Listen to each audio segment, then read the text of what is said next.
from our perspective, looking into 2023, Thailand actually is going to be a country that stands out, both from a growth standpoint, but also from the current account point of view, because they've been running current account deficits because of the lack of tourism revenues. We think that's going to turn around very sharply next year.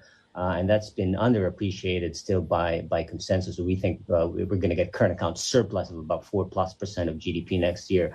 And a lot of that has to do with the reopening in China, but only partly. So, what we're assuming is actually the reopening will be impactful, but mostly at the back end of 2023. So it's going to be a slow grind in terms of the return of Chinese tourists into Thailand. But even if you assume that, you probably still think that, overall tourism recovery will be accelerating in Thailand because of the non-Chinese tourists. We know momentum has been gaining for these sources.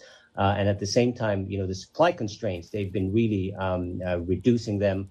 Flight capacity has been increasing in the last few months. So I think the other sources will continue to drive the tourism recovery. And then by the second half of next year, we'll probably get more support from China. Right. So that's the monetary policy side. What about the fiscal side of the coin, Euban? And let's just bring in Malaysia for the sake of argument.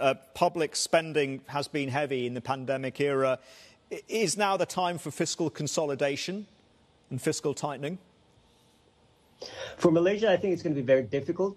And as you know, we just had the elections hotly contested, and the result was not really decisive. And therefore, the government was forced to come together with other coalition partners to form the government. So in that scenario, and then combine that with an export-led decline on growth, we think the economy will probably suffer from that too, given how open Malaysia is. It's going to be very difficult to implement fiscal consolidation, which would actually act as a further drag on growth.